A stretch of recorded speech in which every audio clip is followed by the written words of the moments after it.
Hello, the She Space.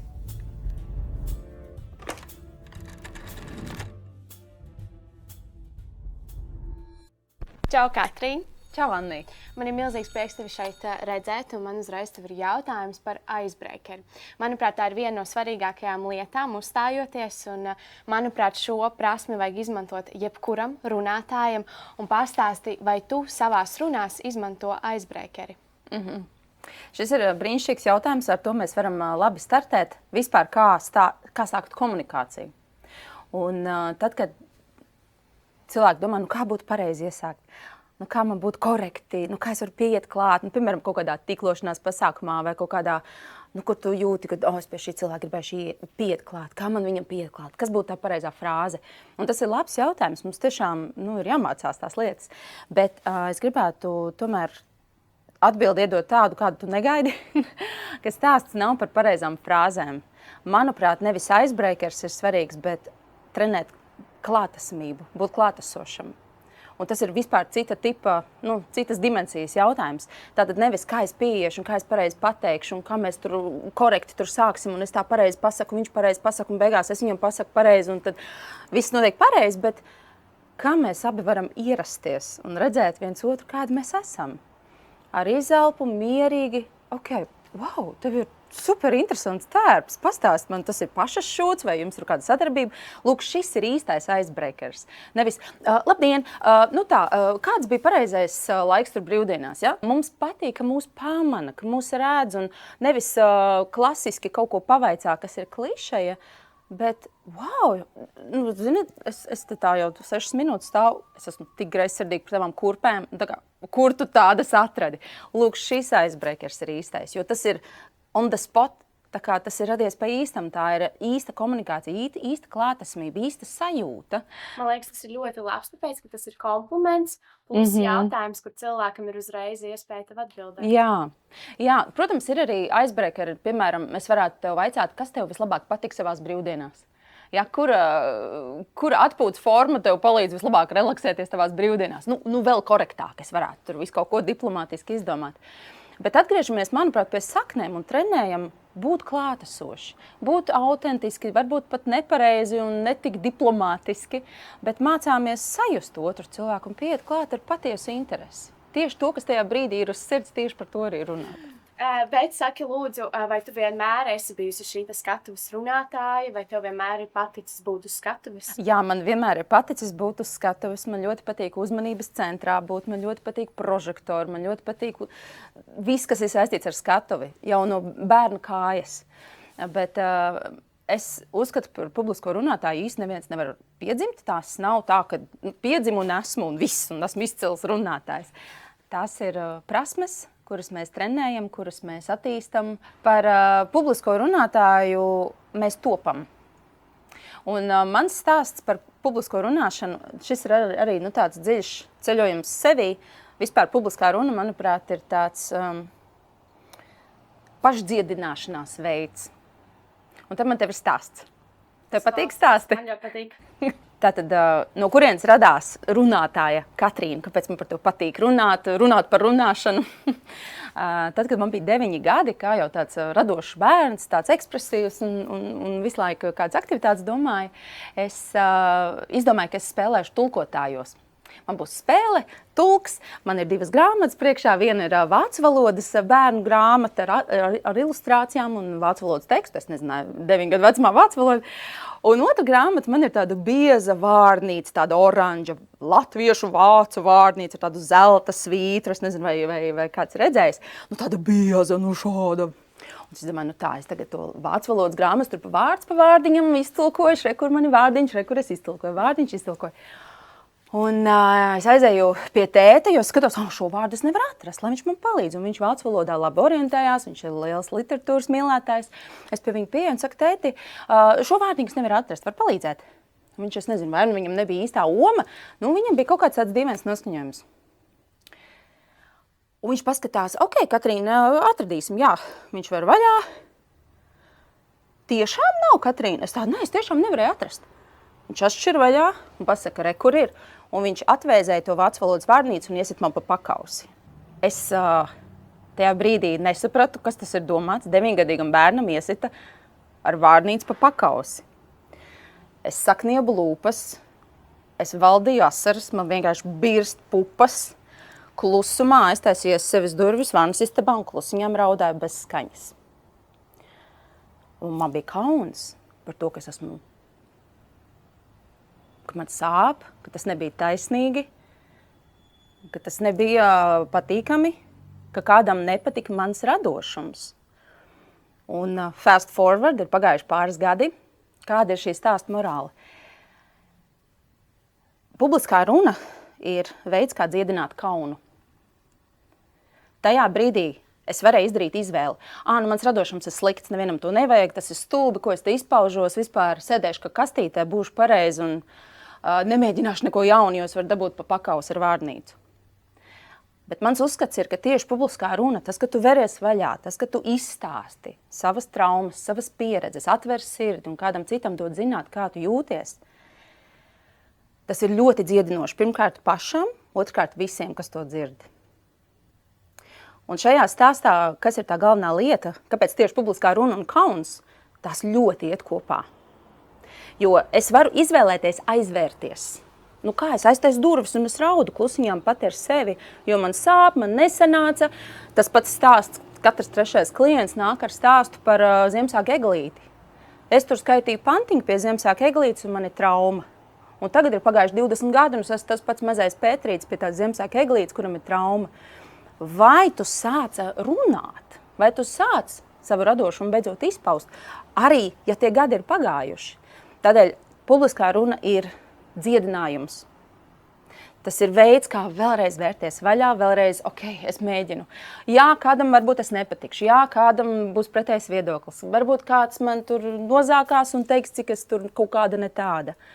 Bet nav cita veida, kā dziedināties, kā atvērties pasaulē.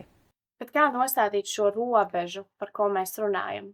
Kur saprast tomēr, kad ir šī līnija, un šai līnijai es pāri nekāpšu, un tur es negribu atklāties? Vai tev ir kaut kāda robeža, par ko tu runā un par ko tu tomēr nerunā? Jā, redz, katram cilvēkam, kurš par kaut ko runā, viņš ir definējis, kas tas ir, par ko viņš runā. Man ir definētas rubrikas. Pašizaugsme, uzņēmējdarbība, baiļu pārvarēšana, publiskās runas tehnikas un tā tālāk. Man ir saraksts ar lietām, par ko es runāju. Es nerunāju par lietām, kas šajā sarakstā nav. Un tur ir privātā dzīve, tur ir mans bērns, tur ir kaut kādas intīmas lietas, kas tā kā vispār neattiecās ne uz tēmu, ne arī, kāpēc man apmierināt kādu zinkāri. Tāpēc katrs pats definē savas robežas un tajās arī turās. Bet stāsts ir vairāk par aktu, ka publiskā runa ir par atvēršanos. Tas ir risks. 50%, ka tu kādam nepatiksi. Tas ir risks, un liela daļa izvēlas to pat nedarīt, jo viņi ir pie tās Ziemassvētku eglītes, kaut kas viņiem tur bija tajos 20 gadu atpakaļ, visu, viņi sēž tajā kastē, viss, viņi tur ir iesprūduši, un viņi neiet ārā. Ja tu izvēlies kaut vai vienu tēmu, par ko tu runās savā dzīvē, profesionāli, kaut kādā veidā savu ekspertīzi pozicionē vai palīdzi vai dalies ar pieredzi, tas jau ir ceļš ārā. Kaut vai viena rubrika. Es runāšu par ceļojumiem. Man būs blogs par ceļojumiem Instagram. Es stāstīšu, kur es ceļoju. Tas jau ir milzīgs izrāviens. Nekā nerunāt vispār. Publiski nerunāt vispār, tā ir izvēle. Bet vai tad tu spēj palīdzēt cilvēkiem? Bet tev bija grūti izrauties no šī, kad tu nevari runāt. Vai tu vienmēr varēji runāt publikas priekšā, vai tev nesagādāja traumu? Man sagādāja traumu. Es atceros, kautrīgs bērns, kompleksu mākta, pamatskolā vispār nerunāju, vidusskolā kaut kā bišķītiņ vēros vaļā. Bet tāda svaigāku atmiņu es uzņēmējdarbību saucu par dzīvi pirms un pēc. Jo 6 gadu atpakaļ, kad Covid laikā visiem kaut kas dzima, jaunas idejas, jauni biznesi, visi transformējās no viena kaut kāda X uz kaut ko Y, tas arī bija mans stāsts, es uzsāku savu uzņēmējdarbību, un tad es sāku runāt Instagram. Tas bija mans starts, un man bija bail. Un es sevi nesaucu tajā brīdī par publisko runātāju. Es biju praksē, es trenējos, es gāju laivos, es gāju storijos, es taisīju savu saturu, runāju par to savu lietu, par skatuvi, par baļu pārvarēšanu, kamēr es to darīju. Un, starp citu, es neesmu izdzēsusi, joprojām var saskrolēt 6 gadu vecu kontentu un atrast to pirmo video, kur es tur maziņu sakautrējusies bailīgi. Nu, paskatieties, es nedzēšu ārā ar visu to, ka man tiešām ir auguši standarti, vai ne? Un prasmes. Es atstāju, lai tie, kas man seko, tie, kas man klienti, ierauga to startu. Mums visiem ir starts. Jā, cilvēkiem vienkārši aizmirst, kad mēs katrs ar kaut ko sākam. Jā. Redz tikai to bildi, kas jau ir gatavā bilde, bet nekad to, kas ir bijis pirms tam. Un tas pirms tam ir bijis bailīgi. Ir bijis ar šļupstēšanu un pārteikšanos un parazītu vārdiem, pilns arsenāls.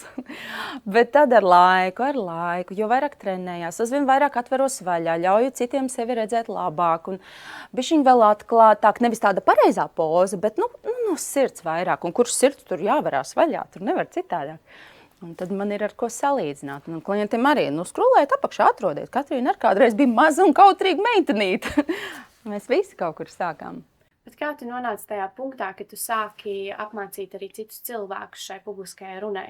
Tad, kad es uzsāku uzņēmējdarbību, tad jau es daudz ko sapratu, daudz ko varēju jau palīdzēt cilvēkiem gatavot viņu prezentācijas, viņu runas, gatavojāmies darba intervijām un tā tālāk. Bet tas bija starts. Un es uzskatu tā, ka tu otram spēj iedot tikai to, kas tev patiešām ir. Nevis to, ko tu domā, ka tev ir, bet to, kas tev patiešām ir. Un tādēļ arī praksē, esot uzņēmējdarbības startā, 3 gadi man bija ar zaudējumiem. 3 gadi. Pat ne 0, tur bija mīnus, pirmie 3 gadi. Jo es guldīju izaugsmē. Es guldīju jaunos kursos, jaunas apmācības, jaunas programmas. Es mācījos pati. Un grāmatvedību, un maksas reklāmas kā taisa, un publisko runu mācījos, un dziedāt mācījos, un ķermeņa valodu mācījos. Tajā brīdī, kad tu mācies, praktizējies, tad tev patiešām nevis vienkārši tu domā, ka tev ir, bet tev patiešām ir. Un tad tev ir ko dot, un tad tev ir ar ko dalīties, un tad klienti nāk, jo viņi redz, ka tev patiešām ir. Tu iemieso gan to, ko tu pārdod, gan to, ar ko tu sevi asociē. Un vai tas viss man atmaksājās, vai man tas nodara, es noteikti neko nemainītu. Tāds, kāds tas ceļš bija, nav tā, ka es iekāptu laika mašīnā un tagad obligāti kaut ko ņemt ārā, jo tas bija muļķības. Nē, man bija mans mācības, man vajadzēja izmācīties pašai vadīt savu grāmatvedību, pašai montēt visu savu saturu, pašai būt par apkopēju, par fotogrāfu, par stratēģi, par producentu. To visu vajag. Vai ne? Tās ir ļoti vērtīgas prasmes. Cita lieta, kas ļoti daudz laika zaudēju, mācoties un knibinoties, varbūt tiešām lētāk ir deleģēt. Bet tas ir ceļš un tās ir mācības, tas ir tā vērts? Nē, vienkārši domāju par to fokusu sadali, kad tev ir šausmīgi sadalīs tas fokus, ka tu nefokusējies uz galveno lietu, kas ir publiskā runa. Kurš bija tas punkts, kad tu saprati tomēr, ka tev ir jāfokusējas tikai uz to vienu lietu? Sākumā uzņēmējs dara visu. Tā ir tāda milzīga privilēģija, ja viņš var ļoti precīzi uzreiz jau zināt, es esmu tas, es nišējos tieši tur man tur ir klientūra, tur ir pieprasījums. Tā ir liela veiksme, ja tas izdodās. Bet lielākoties uzņēmējs taustās, viņš pēta tirgu, viņš testē, izdara secinājumus, pamaina. Paskatās, man jāpiemācās varbūt tāds leņķis, vēl kaut ko. Tas ir process, kamēr aiziet, kamēr ir tie plusi, kamēr ir pieprasījums. Un kamēr tu izvēlējies to savu vienu ceļu. Sākumā es tur daudz mīņājos, man bija visādi apved ceļi, tad tur bija tikai coachings, tad es sāku mācīties grafoloģiju, un tad es tur vēl kaut ko pamācījos, un tā kā man ir mikslis un cilvēkiem ir mikslis. Un tad ir tas, ko tu saki, es izvēlējos to vienu. Bet tas jau bija tad, kad es zināju, labi, šis ir tiešām super stabili, ar šo es gribu asociēties, un tas ir tas, ko es daru. Un tas ir gadi 3. Pirmos gadus es tur visu kaut ko, un tad tagad jau 3 gadus man šķiet, man ir ļoti precīzi viens sinonīms, tieši tajā es arī eju, publiskā runa Katrīna, publiskā runa un visu, un es neņemu neko papildus. Manuprāt, runājam mēs ikdienā visi, un runa ir mūsu viena no maņām. Vai tavuprāt, runu vajadzētu mācīt tev skolā? Redz, runa jau arī tiek mācīta skolā, jebkura veida komunikācija, saziņa, tas jau ir absolūti dabiski. Bet, ja stāsts ir par prezentēšanu, spēt argumentēt, spēt pārliecināt kaut kādi diskusiju klubi, jā, to vajag, absolūti vajag. Jo, es jau salīdzinoši nesen esmu pabeigusi skolu, tāpēc man ir ko teikt par šo. Tādēļ, ka, pieņemsim, nav jau tā, ka tev māca uzstāties. Tev vienkārši noliek tematu, tev ir jāizveido šī prezentācija, un tev ir jānostājas un jānorunā. Un tev, protams, tev tur pasaka, tu neskaties tur zemē, tu skaties tā, bet nemāca par to tāda kvalitatīva izglītība par to, kā prezentēt, kā sevi pasniegt, tas nav. Bieži vien vienkārši tā, kam sanāk, kam nesanāk, tam nesanāk. Un runā parasti tas, kam sanāk. Jo parasti prezentācijas lielākoties arī ir šie grupu darbi, un tad vienkārši runā viens cilvēks, kam sanāk dabiski. Nu, tad pārējiem mēģina viņam līdzināties un mācās no tā, kuram sanāk. Un ko dara skolotājs tikmēr? Vienkārši vērtē darbu, kas ir izdarīts, nevis publisko uzstāšanos. Nu, var arī tā. Redzi, viens no maniem sapņiem vienmēr, cik es sevi atceros, es sevi redzu uz tā, uz skatus, un es kaut ko mācu, un es kaut ko skaidroju, un kaut ko iedvesmoju. Man tas sapnis jau no seniem laikiem. Un viens no maniem sapņiem daudzus gadus bija būt par lektoru augstskolā. Un mans priekšmets publiskā runa un prezentēšanas māksla. Un es strateģiski uz to arī gāju, jo es redzu, tam ir pieprasījums, to vajag. Jaunajiem speciālistiem ir jāmāk runāt, jāmāk prezentēt, bet kā tad to darīt? Nu, neba vienkārši talants, ņem un vienkārši runā. Nē, tur ir tehnikas, tur ir stratēģija, tur ir gatavošanās, tur ir kā izvērtēt progresu, kā analizēt sevi. Un tad šis sapnis piepildījās, es iekļuvu izglītības industrijā, es esmu augstskolā viesdocētāja, un es esmu ļoti laimīga to darot, un arī mani kā sauc, studenti, tāds dīvains vārds, nav klienti, bet studenti, viņi arī saka, pasniedzēji, jums jānāk pie visiem, jums jāstāst mūsu pārējiem kolēģiem, kā viņiem mums lekcijas vadīt. Nu tā, ka absolūti ir pieprasījums šim priekšmetam, un tas ir obligāti jādara. Nu, forši, ka to dara augstskolās, bet tas ir jādara arī vidusskolās. Vidusskolās arī ir jauniešiem jāprezentē sevi, savas idejas, jāsaņem galā darba piedāvājumu un jāspēj aiziet uz darba interviju kaut vai ne, un par sevi pastāstīt. Tātad es esmu par, un es tajā spēru ļoti aktīvu soli. Es eju iekšā izglītības industrijā. Man tas ir saistoši, un es esmu par to, ka tu vajag. Jā, nesu šo karogu, vajag. Ko cilvēks var panākt ar labu publisko runu gan profesionāli, gan personīgajā dzīvē? Es vai nu nobiedēšu, vai iedvesmošu. Un es teikšu, ko tu vari panākt, tu vari visu panākt. Tu vari dzīvē visu panākt ar savām runas prasmēm. Un es esmu par to pārliecinājusies, ka pasaulē visaugstāk un visdāsnāk novērtētākās prasmes ir komunikācijas prasmes. Cilvēki, kuri māk iedvesmot, skaidrot, pārliecināt, mācīt, izglītot, viņus ar lāpām meklē labus runātājus. Un vislabākie runātāji, viņi par, piemēram, pusstundas keynote speech pasākumā saņem daži pat miljonus.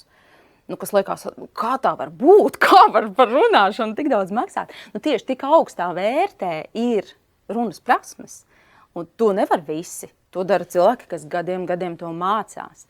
Un tādēļ, ko var panākt? Visu. Tu vari dabūt sev vēlamos rezultātus kā profesionāli, tā arī, protams, ka privātajā dzīvē. Nu kā? Es, piemēram, ar savu vīru, kad komunicēju. Nu, ko es panākšu, ja es viņu zāģēšu? Ko es panākšu, ja es viņam kaut ko pārmetīšu un iešu no pozīcijas? Tu man tur to! Nu, veiksmi! Nu, tieši ko es tur dabūšu, vai ne? Tādēļ tā ir smalka māksla komunicēt tā, lai otrs jūtas sadzirdēts, saprasts, runāt viņu uztveres valodā. Un tad jūs abi esat ieguvēji, jūs vienkārši mākat komunicēt. Un tas ir jebkuru attiecību stūrakmens un balsts spēt runāt, vai ne? Spēt saprasties, būt uz viena viļņa, veidot dialogu, reāli klausīties. Visu dzīvē var panākt, ja uzlabo savas komunikācijas prasmes. Bet, manuprāt, ir ļoti dažādas šīs komunikācijas prasmes cilvēkiem. Pieņemsim, ir cilvēkam vajag no sākuma apdomāt, un tad viņi var runāt ar cilvēku, kas var momentāli vienkārši bliest. Tev pašai ir tā, ka tu vari runāt uzreiz, vai tev tomēr vajag sagatavoties? Atkarībā, protams, kad un kur. Ja mēs tiekamies ar draudzenēm pie vīna glāzes, nav tā, ka es tur pirms tam taisu kaut kādu runas špikeri. Nu, kā kad, vai ne? Bet, ja mani Anni uzaicina uz podcastu, es uzprasos, atsūt man lūdzu jautājumus, pastāst man, kas man jāvelk, kas tur kā notiks, cik mums ir laiks. Es uzprasos, jo man to vajag, lai es sagatavotos. Kur pretī man ir bijusi tāda ļoti svaiga pieredze, pagājušais gads bija ļoti darbīgs. Es esmu individuāli gatavojusi, godīgi teikšu, svilinājusi vairāk kā 500 individuālos klientus. Un es esmu izdarījusi šādus tādus secinājumus, ko es tur redzu. Apbēdināšu, ka cilvēkiem šķiet, ka viņi ir talantīgāki nekā viņi ir. Respektīvi, es negatavošos, kaut kas jau tur būs, es ieradīšos, kas tur jārunā, es plūdīšu. Šī attieksme, vai ne? Ir dzirdēts, cilvēki plūst. Un tad man diemžēl jāsacina, kaut vai tikai uz tiem 500 paskatoties, ka tādi cilvēki, kuri var atļauties plūst, ir daudzreiz mazāk nekā vispār, tur šoks ir.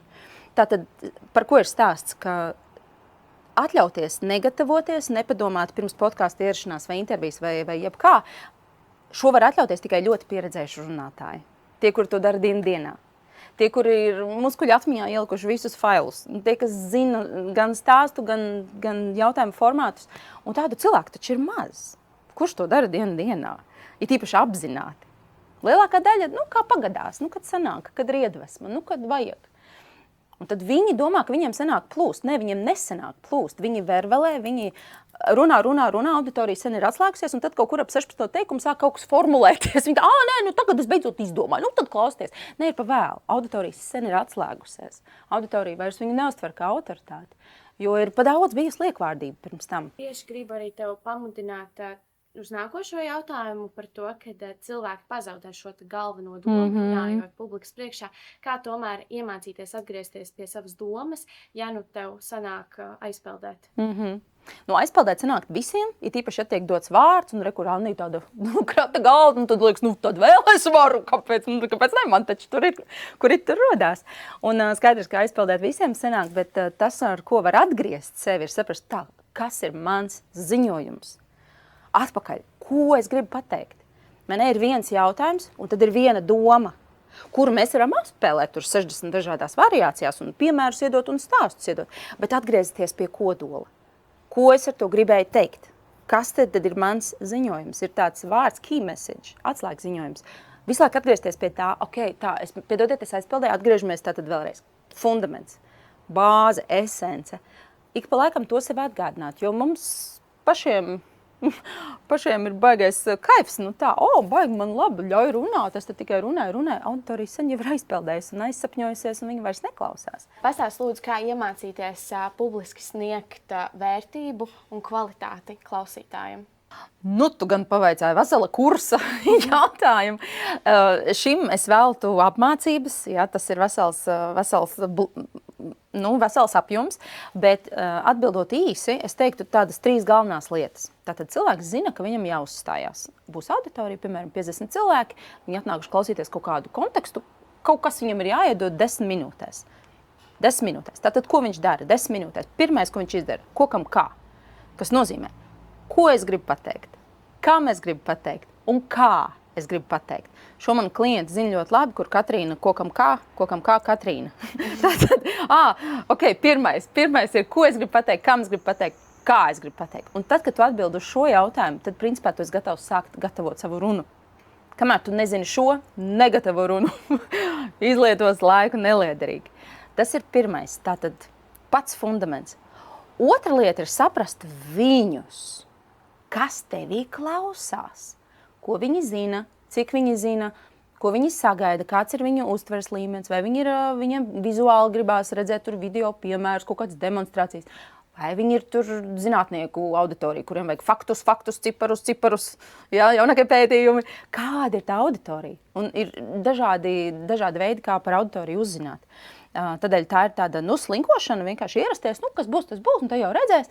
Nē, es organizatorus reāli trandu, es besīju visiem organizatoriem. Tu jautājums Jā, es viņiem prasu tā, kas tur būs, cik viņi būs, kādā vecumā, ko viņi studē, no cikiem līdz cikiem, viņi būs pēduši pusdienas, vai viņiem vēl gribēsies ēst. Es visu šo gribu zināt. Protams, ka tas ir čakars organizatoram un atbildēt šiem jautājumiem, bet tad manā pasākumā man ir vislabākā runa. Jūs esmu vienkārši precīzi trāpījusi tajā, kas tur sēž, ko viņi grib, ko viņam vajag, un es iedodu ne vairāk un ne mazāk.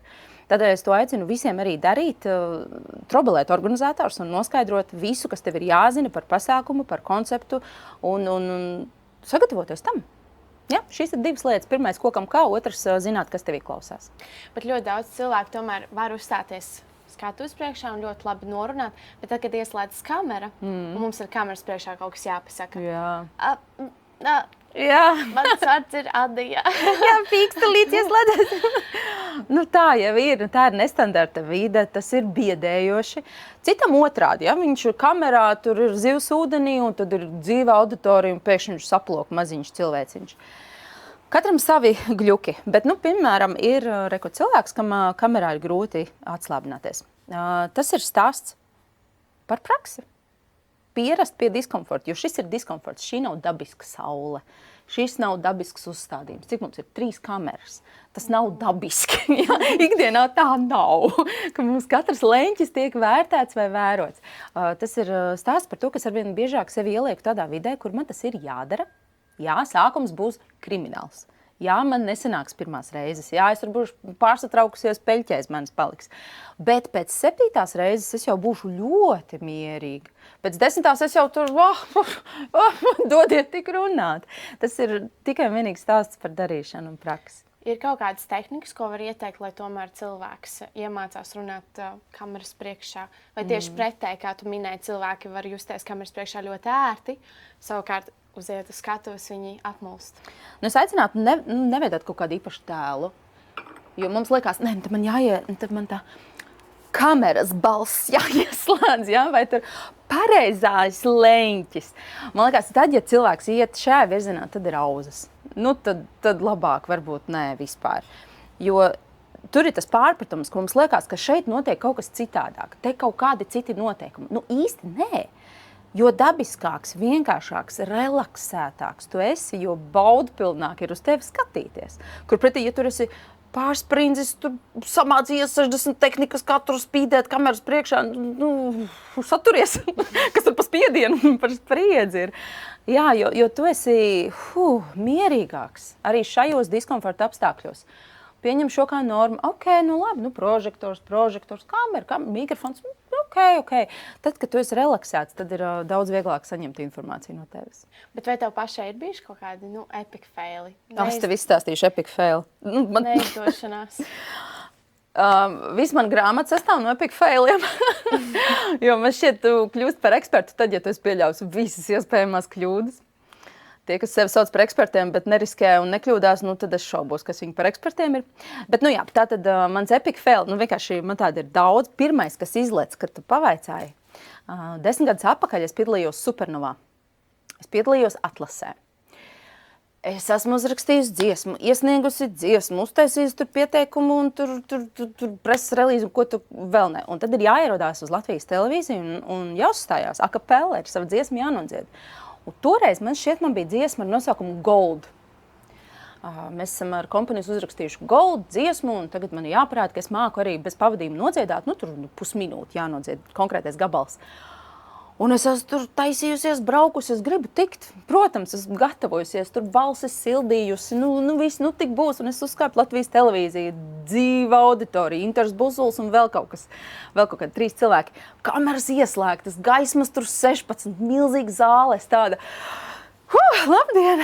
Es esmu ieradusies Katrīna Cīrula, dziedāšu dziesmu Goldu. Inters Buzuls saka, Katrīna, lūdzu. Un tajā brīdī blackouts. Vairs neatceries vārdus? Nejausmas. Un kā tu tiki ārā no šīs situācijas? Pirmkārt paklusēju kādu brīdiņu, pastījos uz viņiem šitādu. Tā. Kas te notiek? To skatu. Tā. Inters Buzuls. Un es tikai... man ir blackouts vienkārši, kamera priekšā. Un es viņam saku, es aizmirsu. Viņš tā, nekas. Uz redzēšanos. Es tā, jā. Čaviņas. Tu aizgāji prom. Un pēc tam es tādu, Katrīna, tu brauci, tu sniedzi, tu gatavojies, tu tur ieradies ar to taksi uz to televīziju, uz Aķisalā, lai vienkārši aizmirstu. Jā, gadās. Un ko tu iemācījies no šīs situācijas? Lūk, voilà, Anni, precīzi, ko mēs iemācījāmies. Nevis es tagad sevi šaustīšu un dzīvē vairs nekad publiski nerunāšu vai nedziedāšu, bet izdaram secinājumus. Ko es iemācījos, ko es nākamais daru citādāk. Es iemācījos līdzjūtību pret sevi, jo lai cik profesionāli vai kādi mēs tik tur nebūtu, mums visiem gadās. neviens nav pasargāts no krīzes, neviens nav pasargāts no blackouta un no tā, ka vienkārši var kādā dienā kaut kas nesanākt. Tas ir ok. Līdzjūtība pret sevi. Un otra mana mācība bija, es labāk riskēju un zaudēju, nekā neriskēju un tāpat zaudēju. Šis, man liekas, ir top teiciens ikvienam uzņēmējam vai cilvēkam, kas kaut ko dara. Kas kaut ko dara. Jo nedarot, es tāpat tev esmu zaudētāja, bet darot, man ir iespēja kaut vai tev stāstu izstāstīt. Ja? Kur pretēji, ja es nebūtu gājusi, sniegusi, trenējusies, braukusi, tur nav ne stāsta, ne arī ne es kādu varu iedvesmot, ne es vispār kaut ko dzīvē esmu sasniegusi. Tāpēc vajag darīt 50%, ka nesanāks, bet vajag darīt. Bet tas ceļš vienmēr noved uz pareizo virzienu. Tas ir standarts, un lai ko mēs darītu, vienmēr mēs nonāksim tur, kur mums ir jābūt. Bet man ir jautājums arī par šīm maskām, par to, ka tomēr mēs uzstājamies, mēs sev pasniedzam, kā mēs gribam pasniegt tajā momentā. Vai mēs sev vēlamies pasniegt super nopietni, vai mēs gribam stāstīt stāstus un būt baigais humorists tajā momentā. Kā atrast savu imidžu un to, kā gribu rādīt sevi es? Jā. Šis ir ļoti skaists jautājums. Un, ar tādu pieprasījumu bieži vien klienti arī nāk, viņi grib uzlabot savu publisko tēlu. Tātad vokālo imidžu, vizuālo imidžu, stāju. Raka pilnīgi stāju. Vajag taču to stāju. Tas ir tik saprotami un skaisti. Protams, tas ir prezentabli. Taču šeit es aicinu vienmēr saglabāt tādu veselīgu vidusceļu, kur nav par daudz to masku, par daudz tā make-up un par daudz to pareizo klišejisko frāžu. Jo vienā brīdī to masku ir tik daudz, ka tur vienkārši nevar izlausties cauri sirds. Un šis ir tas stāsts ar vairākiem cilvēkiem. Es tagad neteikšu neko publiski, bet ir kaut kādas personības Instagramā, kurām dzīvē ir kaut kāda viena stāja, viena gaita, viens tons, kā viņi runā. Un ieslēdzās kamera un tagad, dāmas un kungi, mēs darīsim to. Un tagad, un tā. Un tu vienkārši skaties, un tu vienkārši nespēji skatīties ilgāk par 2 sekundēm uz to tēlu. Un tas ir tas stāsts tiešām atrast to, kur ir pieklājīgi, cieņpilni pret auditoriju, ka es ierodos, es izgludināju blūzi. Ja? Es jau varēju arī būt autentiska mežona un ierasties tur, kā es gribu. Ja? Bet tādu vidusceļu atrast.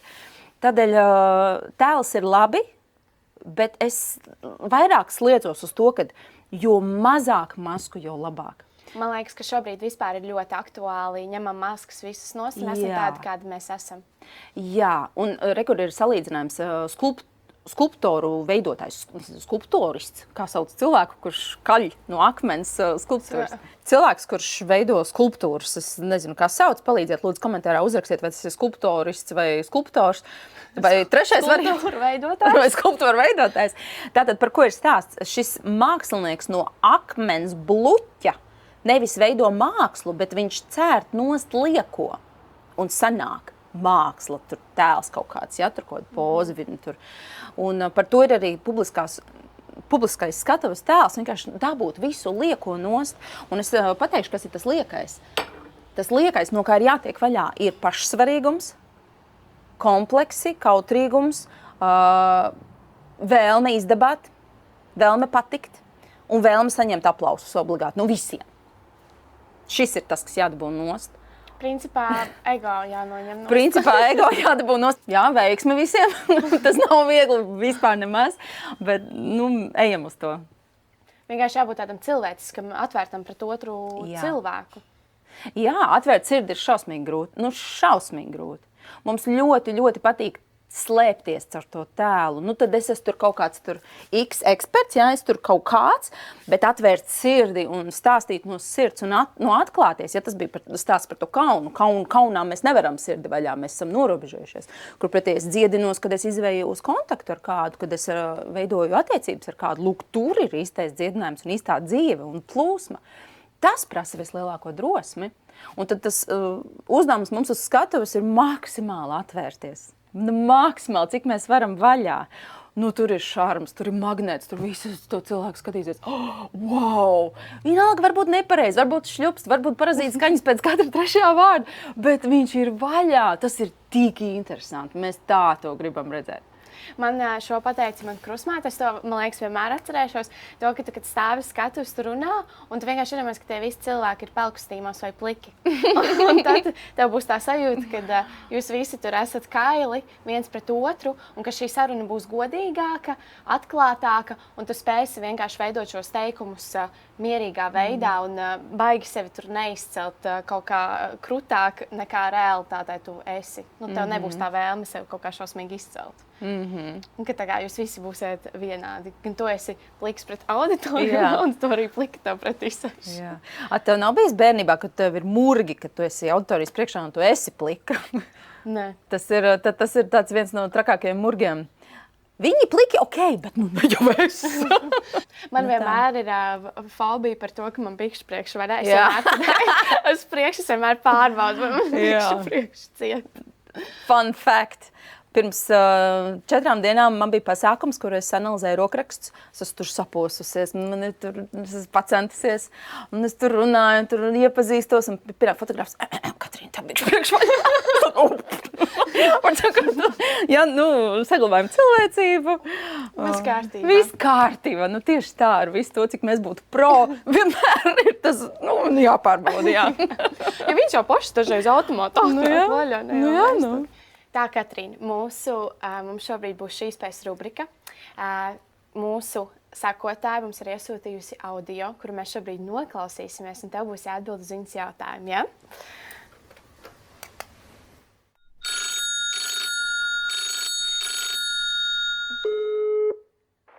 Sveika! Ikdienā es runāju un vadu veselu komandu. Taču, kad jāuzstājas vairāk nekā 50 cilvēku priekšā, es vienkārši nespēju.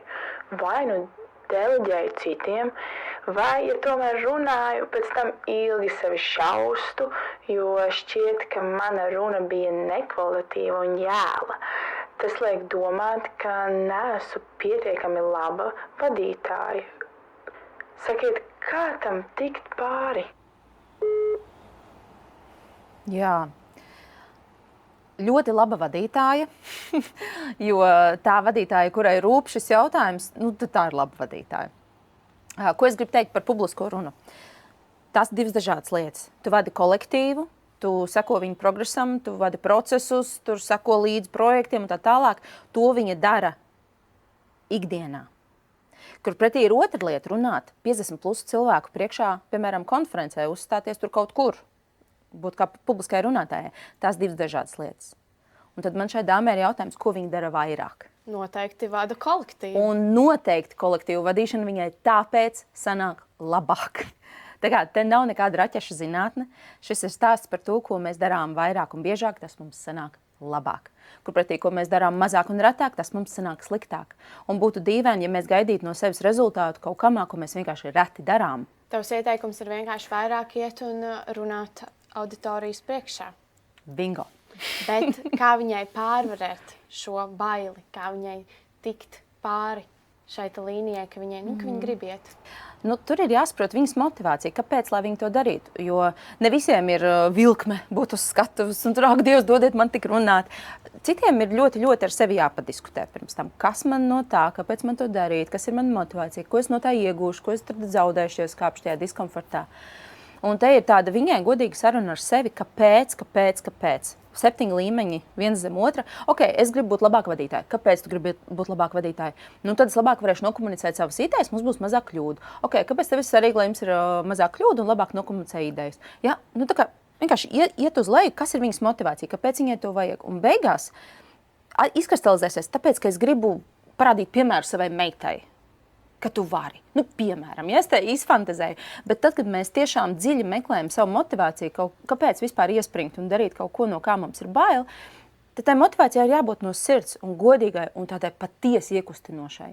Jo kamēr cilvēks nav motivēts, tad runāšana būs ar milzīgu piespiešanos un viņš to darīs ar lielu stresa klātbūtni un trauksmes klātbūtni, kas visu tādā somatikas nozīmē var baigi negatīvi ietekmēt.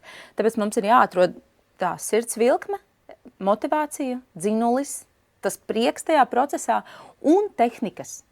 Tas jau būs vieglāk. Vienkārši tehniski kapt uz skatuves, tehniski izpildīt šo noteikumu, gatavoties scenārijiem, gatavot audio treniņu, gatavot video treniņu, tad ir testa auditorija, un tad es kāpju uz tās skatuves, jau zinot, ko es daru. Tas jau ir tāds vienkārši algoritms pēc tam, bet saknē tas ir es gribu, jo. Man ir jautājums tomēr par šiem introvertiem, jo varbūt tev ir šī motivācija, bet introverts, viņš tomēr nevelti ir introverts, viņš vienkārši nespēja no sevis šo sniegt. Jā. Kā tikt viņiem galā ar šo sāpi? Tātad, ar introvertējiem viss ir kārtībā. Introverti cilvēki ir brīnišķīgi runātāji. Kaut vai ir tā dabas tiesība aizstāve, piemēram, Grēta Thunberg. Absolūti ieturēts veids, kā viņa komunicē mierīgi, ļoti piedomāti, tur ir maz ekspresivitātes, tur ir maz un tur ir tiešām tāds klasisks introverta cilvēku iemiesojums. Bet tad, kad viņi runā, tad, kad viņi uzstājās, tur ir spēks. Tādēļ ar introvertiem cilvēkiem nav nekāda problēma. Arī runājot piedomāti, ieturēti, varbūt pat īsi, tu vari panākt fantastisku efektu uz auditoriju. Taču tur, kur introvertējiem ir savas izaicinājums, tas ir mazliet grūtāk kā ekstravertiem, jo ekstraverti uzražojās un atražojās un atjaunojās esot starp cilvēkiem. Nu, tas ir organiskāk. Viņi izbauda vairāk nekā neizbauda. Kur pretī introvertējiem ir ļoti rūpīgi savukārt jāizvērtē un jāizvēlās, kur viņi iedod savu enerģiju pirms tam un pēc tam. Jo viņiem tā enerģija ir limitētāka. Tā kā nav problēma. Viņi var runāt gan ekspresīvi, gan interesanti, gan iesaistoši, gan visādi, bet viņiem ir mazāk enerģijas. Tāpēc viņiem ir rūpīgi pirms tam jāpavada laiks vieniem pašiem, izolēti, tu dari savus rituālus, ja, ieturēti savā kaut kādā kokoniņā, un pēc tam, lai atražotos arī, tu aiztais durvis cietais, aizskars, un tu padari savus klusos rituālus. Kur pretī ekstravertam vajadzēs ļoti mazu laiku, lai atjaunotos. Introvertam ilgāku. Tā kā tā atšķirība ir vienkārši gudrāk plānot savu enerģiju pirms un pēc pasākuma. Okay. Bet tu esi arī dziedātāja. Pastāsti lūdzu par savu dziedāšanas pieredzi. Nu, es jau te pastāstīju savu dziedāšanas pieredzi, ja Interas Busuls man prasīja, un es teicu, Bet tu ar Interu Busuli esi dziedājusi kaut kur? Jā, nu droši vien, ka esmu, redziet, tajā... Kaut kur bija posts Instagramā, es atceros. Nu, laikam bija.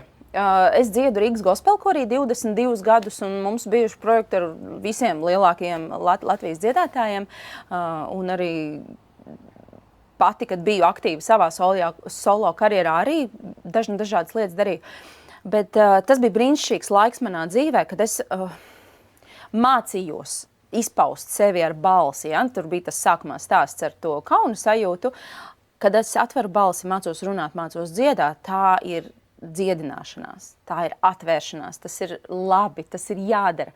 Man vēl patika, man pat bija talants, bet man bija drausmīgi augstā līmenī paškritika. Un es to atceros ar netām siltākajām atmiņām, jo es visu laiku sev zāģēju. Pēc kaut kāda veiksmīga koncerta, piemēram, bija pilna zāle, duets ar Normundu Rutuli. Mēs ar Ventspils Big Bandu spēlējam, un viss ir perfekti, noslīpēta programma, viss skan lieliski. Bet ko es daru pēc koncerta?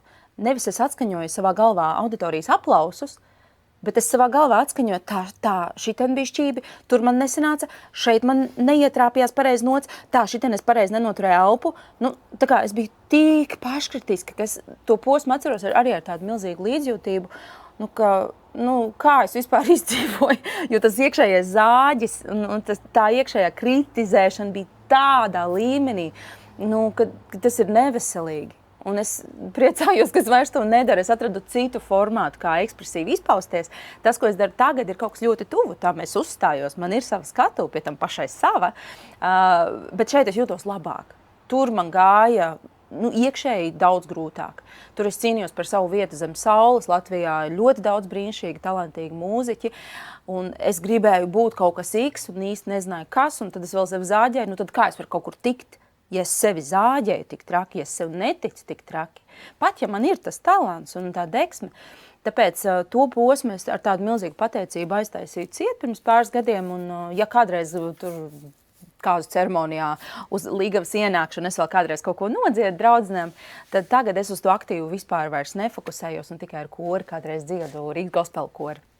Bet tev šobrīd arī perfekcionisms ir tik nežēlīgs publiskajā uzstāšanās? Paldies Dievam, vairs ne. Es tiku galā. Es ar to cīnījos. Jā, un es ar to cīnījos gadiem. Zini kā, kas tad ir tā recepte? Kā mazināt paškritiku un perfekcionismu? Vienā brīdī tu vienkārši sabrūc no tā zāģa iekšējā. Un tad ir vai nu tu turpini sevi zāģēt, vai nu tu eji citu ceļu un tu sāc mācīties citu trajektoriju, sevis mīlestības trajektoriju.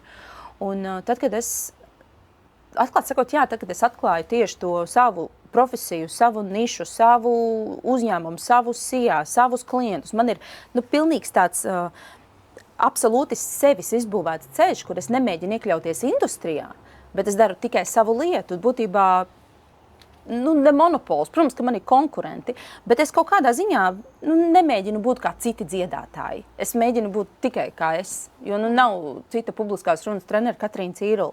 Šāda komplektācija man ir vienīgajai. Tāpēc man tas perfekcionisms, viņam vienkārši te nav ko darīt.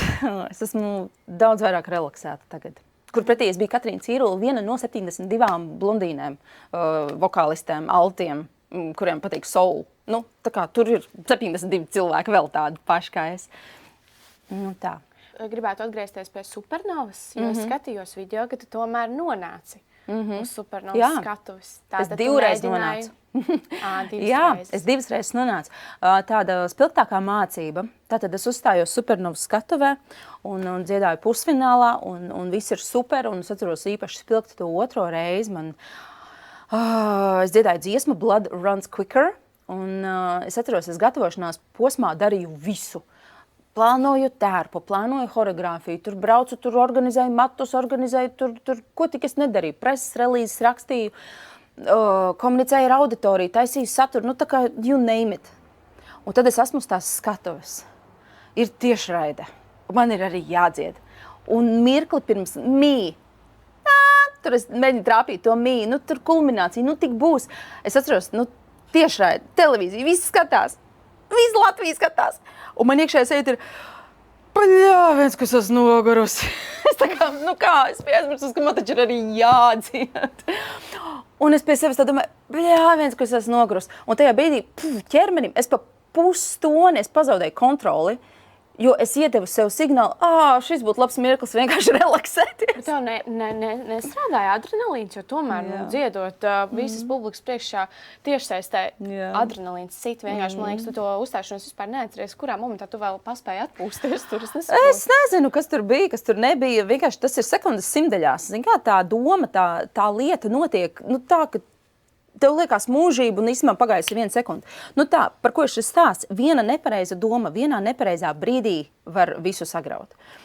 Stāst morāli. Ir savs laiks domāt par to, kā es jūtos nogurus, vai man vajadzēja pagulēt pirms šīs tiešraides, vai kā man tur sāp, tur īkrī, tur kājās, tur savilku. Ir savs laiks par to domāt. Katrā ziņā ne pirms kulminācijas, pirms tu ievelc elpu un tev ir jātais kulminatīvā skaņa, kas ir dziesmas high, tā kā augstākais punkts. Un es pieļauju to kļūdu. Es domāju, šeit būtu labs mirklis padomāt, cik man grūti. Tāda stāsta morālīti, tā kā mācīties no manis. Pēc tam paraudāsim, pēc tam es tur pagulēšu un padepresošos. Bet ir savs mirklis saņemties. Bet tev bija rītīgs mērķis tikt Eirovīzijā tomēr 2 reizes? Laikam. Zini kā, tā bija tāda iepriekšējā dzīve. Es vispār savu dzīvi iedalu pirms un pēc Covid. Jo pirms Covid es biju šajā, par ko stāstu, man tur bija mērķis mūzikā. Es to atceros tā diezgan miglaini. Mana īstā dzīve, kur es jūtos rīktīgi zirgā, tagad mums tas zirga gads ugunīgais. Es rīktīgi zirgā sāku justies, kad es attīstīju savu uzņēmējdarbību. Es atklāju uzņēmējdarbības gēnu, es atklāju, oh my God, kā man patīk tie klienti un šī niša un treniņus vadīt un skatuves dienu organizēt. Oh my God, cik man dzīve ir interesanti. Un tad viss iepriekšējais ir tāds, super nav. Bet tad ir tas mans. Tā patīk mācīt vienkārši. Man ļoti patīk mācīt. Man patīk cilvēki, man patīk konsultēt, man patīk taisīt produktus jaunus, man patīk taisīt jaunas video idejas, man patīk saturu taisīt, man patīk filmēties, man patīk savu lietu attīstīt. Tāpēc es tā baigi neatceros, kas man tur bija tie mērķi. Nu, laikam kaut kas bija. Jā, kaut ko es tur darīju. Kāda ir tā melnā puse skatuvē? Melnā puse skatuvē. Nu, tie, kas skatās mājās, kasa dibenu un izsaka savu viedokli, nu es viņiem visiem novēlu uzkāpt uz tās skatuves. Bet tevi uztrauc, ko par tevi domā? Nē, mani nesatrauc, jo es zinu, ka viņi ir viegli izdarīt viedokli. Viņa tur tāda, viņai tur tas, un ka viņa tur nejēdz vai vēl kaut ko. Nu, es gribu jums teikt, tā, mīļais cilvēki. Cip, uzrakst dziesmu, iesniedz televīzijā, tiet līdz atlasei, uztaisi sev priekšnesumu un nodziedīt tiešraidē Supernovā. Aiziet! Un tad cilvēks parasti, nē, nu ko tā, es jau neko. Nu, tā arī mūsu diskusija beidzās. Paldies par tavu viedokli, kas man ir pilnīgi nesvarīgs. Kur pretī, ja tas cilvēks to ir izdarījis, mēs varam padiskutēt. Man ir no viņa reāli ko dabūt, man ir no viņa ko mācīties, jo viņš ir izdarījis kaut ko, uz ko es tiecos. Ja viņš tur nav, man neinteresē. Paldies! Nu jā, interesantākais ir tas, ka tieši cilvēki, kas nosoda, ir tie, kas neko nedara. Precīzi! Un cilvēki, kas dara, un viņi vienmēr atbalstīs pat tavu tādu idiotiskāko ideju, viņiem būs tāds, pamēģini, varbūt sanāks. Tieši tā. Un tie ir tie cilvēki, kas viņi vienmēr būs atbalstoši, viņi gribēs palīdzēt. Arī iepriekšējās diskusijās mums arī bija par to, ka uzņēmumi, kad viņi sasniedz, viņi grib dalīties ar citiem. Jā. Un tā vienkārši ir cilvēkiem, gribēs dalīties un gribēs mācīties. Ceļam egāli. Jā, nē, nu te tas stāsts par tiem komentāriem, vai mums sāp. Zini, nē, nu reāli nesāp tie komentāri no cilvēka, kurš nav manās kurpēs, vai kurš netiecās uz tiem mērķiem, kas ir mani. Man tiešām neinteresē viņa viedoklis. Kur pretī, ja mēs esam cīņu biedri, viena niša, mēs abi kaut kādu sapni kopīgu gribam sasniegt, viņam ir kaut kāds līdzīgs ceļš, man viņa viedoklis interesē. Jā, es gribu dzirdēt kritiku no tā cilvēka. Visdrīzāk tur būs čupa ar iedrošinājumu vārdiem, bet tur būs arī kritika, un tāda kritika. Konstruktīva. Man būs ļoti vērtīga. Protams. Jā. Bet parunāsim uz rusītiņās par tavu grāmatu Pārliecinošas runas ceļvedis. Jā.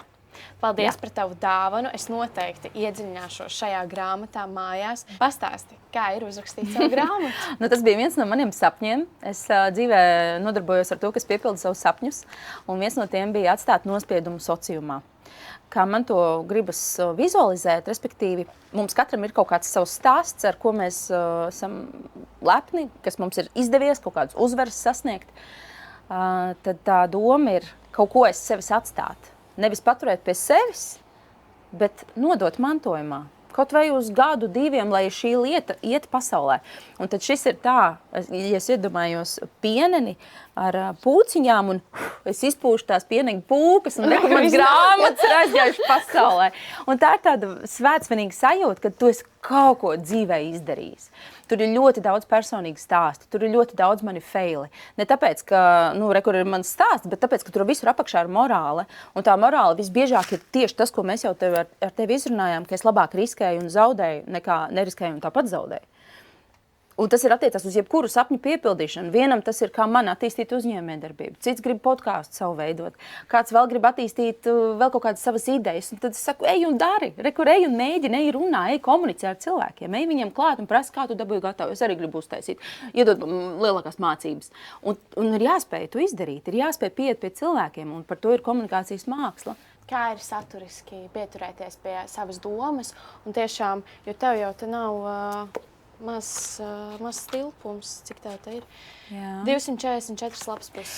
Es iesaku, ja tā ir izglītības, ja tā ir izglītojošā literatūra, šī ir mācība grāmata, mācība materiāls, šo mācās studenti augstskolās. Protams, arī individuāli. Es iesaku ņemt redaktoru. Kādu, kas palīdz to domu virpuli sastruktūrizēt pa kategorijām, pieturēties pie nodaļām, lai tās ir proporcionāls, lai nav tur 7. nodaļa 200 lapas un 3. nodaļa tur 2 lapas. Ja? Tā kā ir vajadzīgi palīgi. Tu domā, man sākumā bija šādi. Pirmo manuskriptu redaktore atmet atpakaļ, un teica, tā meitnīt. Pārrakst, ja tev rūp sava reputācija. Tāda, ok, paldies, ka tu man to saki. Tā kā pirmo manuskriptu es uzbliezu 6 nedēļās. Nav liela māksla to izdarīt. Liela māksla ir sekot redaktoram, kas profesionāli iedod feedback un saka, tā, šo mēs pārrakstam tā, šeit prasās darīt to, es iesaku izdarīt to, reku prasās tās. Un tu seko norādam, jo tev pretī ir profesionāls, kurš tev var palīdzēt. Bet tu arī gribi rakstīt grāmatu? Nē. Nē, tas nav tavs. Nē, pagaidām man vienkārši, es uzskatu, ir jābūt ko sniegt. Man vēl nav ko sniegt, lai es rakstītu grāmatu. Es arī nevienu nemācu, es intervēju. Tad, kad man būs ko sniegt un stāstīt, varbūt gaidat pēc 10 gadiem. Anīs Kļaviņas grāmata. Labi. Kā es nonācu līdz šim? Jā, kas zina, varbūt ātrāk. Jā. Nu, varbūt pēc 2 gadiem. Kas, lai zina? Pastāstu, lūdzu, man, vai tev ir bijusi kāda life-changing runa priekš tevis, ko tu esi dzirdējusi, un tev ir tā ļoti nosādusies? Viena runa, nē. Tā nav viena runa. Es te gribētu iedrošināt katru, kurš Instagram, piemēram, platformu, sociālā tīkla platformu, piemēram, Instagram taisa savu profilu. Jūs nekad nezināt, kurš jūs vēro un kuram aizķerās tas stāsts. Šeit es gribu īpaši izcelt vienu no saviem pirmajiem kočiem, tā bija Dana Gulbe. Viņas profils, viņas runas, viņas laivi, viņas posti, kur viņa runāja, stāstīja, tie mani izvilka no depresijas. Tajā Covid laikā, kad es nezināju vispār, ko es gribu darīt, kas es gribu būt, kad izaugšu liela. Tas stāsts. Tātad mums šķiet, kam man to ierakstu taisīt, kāpēc es vispār attīstu savu karjeru, kam man to Instagram tur pulēt. Bet tad ir tāda Katrīna, kas seko Danai, lasa, iedvesmojās, iet uz to coachinga projektu, iziet uz transformācijas procesus un beigās uzšaujās kā raķeti, jo man tieši to informāciju vajadzēja. Man tieši no viņas tos piemērus vajadzēja. Tādēļ nekad nenovērtējam pa zemu savus centienus, savu sociālo tīklu saturu, jo ir kāds viens, kurš skatās, kuram to vajag, kurš iedvesmojās, kurš maina savu dzīvi pēc tam. Tādēļ tā nav viena runa, tā ir stratēģija palikt. Piemēram, Dana, viņa palika. Vai viņai bija brīži, kad viņa šaubījās? Visdrīzāk, jā. Visdrīzāk bija kaut kāda vājuma brīži. Mums visiem tādi ir. Bet tas, ka viņa bija īstajā vietā, īstajā laikā, lai es cilvēks patērētājs paņemtu, nopirktu, izmācītos un uzplauktu savā lietā. Tas ir par tādu lēmumu. Es runāšu par to un to. Es to darīšu regulāri. Reku mana platforma, reku mans profils. Es likšu storijus, es likšu izglītojošu kaut ko. Tev trūka motivācija? Viņa vienkārši bija tavs motivators tieši tajās? Jā, nu tajā laikā šausmīgi strauji attīstījās coachings. Un es neteiktu, ka man trūka... ka man vispār kaut kas pietrūk, jo informatīvais lauks taču ir pārsātināts. Bet tad ir viens cilvēks, kas piesaista jo īpaši dēļ kaut kādiem piemēriem. Nu, kaut kas tur sarezonē, kaut kas patīk, vai nu personībā, vai piemēros. Un man pievilkās tajā brīdī tas, ko viņi stāstīja. Viņi ar Ingu kopā taisīja pārvērtību projektu. Un man viss tur atsaucās, viss likās super. Jā, es gribu, kur man nopirkt, eju iekšā procesos, pildīšu visus uzdevumus. Un man tas nostrādāja. Tikpat labi paralēli bija vēl 60 citi kursi, protams. Labi, bet kā tev izskatās, piemēram, ikdiena, kā tu tomēr sevi turi šajās robežās, kā tu sevi uzmundrini, vai tev ir kaut kādas prakses, ko tu ikdienā dari, sports, hobiji? Man ir viena lieta, ar ko es lepojos, esmu sākusi augstās peldes. Jā, es redzēju, ka tu biji tikai vienu reizi. Jā, rītā būs otra. Nu labi. Jā, redz, mēs visi ar kaut ko sākam. Nu, mēs vienmēr sākam ar to pirmo reizi, un pēc tam ir otra. Tā kā tas ir tāds liels jaunums, jo es gadiem briedu, un man bija attaisnojumi vairāk kā gribēšanas. Jā, tikai cilvēki rudenī parasti sāk. Jā. Bet tu ziemā uzreiz tajā ledū. Jā, un te ir stāsts, nu vispār, ja mēs tagad tā sākam par augstumppeldēm, ir 4 lietas, kas jāņem vērā. Pirmkārt, vienmēr kopā ar kādu, kurš ir pieredzējis. Viens pats uz savu galvu nedara. Otrkārt, tikai ar mentālu un fizisku sagatavošanos. Tev ir jāzina, ko tu tur darīsi. Kā savu prātu noskaņot, ko pirms tam ar ķermeni darīt. Trešām kārtām, es personīgi neliktu galvu zem ūdens, tā kā vispār nekad. Ir cilvēki traki, kas to dara, un viņi apsaldē nervus, un pēc tam ir slimnīcā. Es neiesaku vispār riskēt. Un 4. ir ņemt vērā tās dienas noskaņojumu, tās dienas ciklu un izvērtēt, vai šodien jā. Varbūt man ir ielikts plānotajā, bet varbūt labāk nē, un ir tai savai iekšējai sajūtai ļoti jāklaus. Un ir jādara, ja ir nesagraujama pārliecība, ka tas tiešām ir tas, ko es gribu, man tur ir degs, man tur ir entuziasms. Es gan procesā, gan pēc tam jutos izcili. Jo man vienkārši bija ček. Es visas lietas izdarīju. Tā ir mana sistēma, un es te aicinu tiešām konsultēties katram ar savu sirdsapziņu un veselo saprātu un darīt tikai tad, ja tur viss ir kārtībā. Bet visiem tas noteikti nav. Bet vai tev ir vēl kaut kas, ko tu dari? Jā. Tomēr jau gadiem. Nevis vienreiz pamēģinājis un gribētu. Jā, es ļoti daudz sportoju, es skrienu, es cilāju svarus, dzeru daudz ūdeni. Es arī tik daudz dzeru ūdeni. Tādas normālas lietas. Bet, ja tu runā, kā man kaut kādas tādas lietas, kas man ikdienā palīdz, ko es daru, man ir viens fetišs. Jā, viens fetišs. Un tā lieta ir tāda, ka man patīk sevi palutināt. Man ļoti patīk restorāni un ceļojumi. Un tā ir mana lieta. Es tieši skatījos, tev bija tā vizītkarte, un es tā padomāju, cik interesants CV, man ļoti patīk iet uz restorāniem. Jā, mani var uzpirkt ar iešanu uz restorāniem, es nekad neatteikšu. Jā, tā ir tāda mana vājība. Un kāda ir tā mīļākā virtuve tad? Oh my God! Itāļu virtuve. Un es pirms pie tevis nācu, es biju tepat fazendā un es ēdu garšīgus cēzaru salātus ar tīģergarnelēm un tur bija jēra gaļas harčo vai gulašu zupiņa. Ak, Dievs, ka viņa bija garšīga, oh my God! Es ierados tik laimīga pie tevis. Bet tev patīk gatavot pašai? Nē.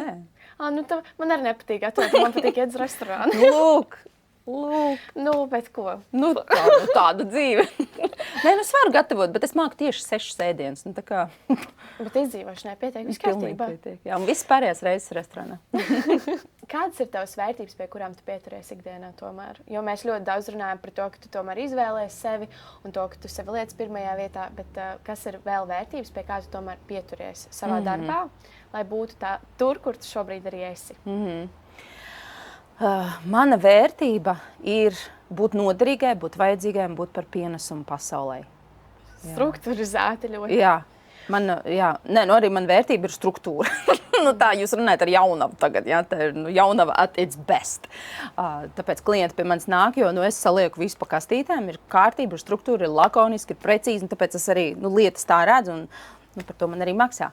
Bet par to pienesumu, piemēram, kas man ir svarīgi, kas man ir indikators? Mana tāda kārtīga darba diena ir, ja es esmu palīdzējusi kaut vai vienam cilvēkam kļūt par prasmīgāku komunikācijas meistaru. Šodien man bija 2 individuālie klienti, šodien man esi tu, kur mums ir vēl 2 klausītāji. Tādā ziņā, ka es jūtos ļoti labi šodien. Šī diena ir ček. Bet tas nenozīmē, ka es tāda esmu katru dienu. Es, protams, ka arī relaksējos, man ir Netflix dienas, čipšu dienas, tā kā visi balansā. Nevajag pārspīlēt, bet tā vērtība pirmkārt ir būt par pienesumu pasaulē. Bet kāda ir tāda viena izplatītākā kļūda, ko tomēr visi pieļauj publiskajā runā, lai mūsu skatītāji šo nepieļautu un lai viņi būtu iemācījušies šo vienu lietu? Viena lieta, uz atvadām, viena lieta. Cieniet savu auditoriju. Ko tas nozīmē? Nenāciet uz pasākumu, ja jūs nezināt, ko jūs tur darīsiet, ko jūs tur teiksiet. Respektīvi, nekāp uz skatuves, mikrofons rokā. Ko es jums varētu izstāstīt? Bļāviens, kā tas kaitina. Visi zālē ir aizbloķējušies, atvēruši Instagram un sākuši e-pastu pārbaudīt. Tas ir tas, kas notiek. Kur pretī, ja tu ierodies, tu zini, ko tu tur darīsi, tu esi pagatavojies, tu esi papētījis, tu esi telpu sapratis, tā kontakts izveidots. Ir izdomāts lakonisks vēstījums. Super! Aleluja! Paldies, ka tu cieni mūsu laiku. Paldies, ka tu ieradies. Paldies tev tiešām, Katrīna. Manuprāt, bija ļoti vērtīga saruna. Paldies tev par uzaicinājumu. Jā, es padalīšos ar visiem kontaktiem aprakstā. Tāpēc visi dodaties uz apmācībām pie Katrīnas. Un tiekamies nākamajos projektos. Čau!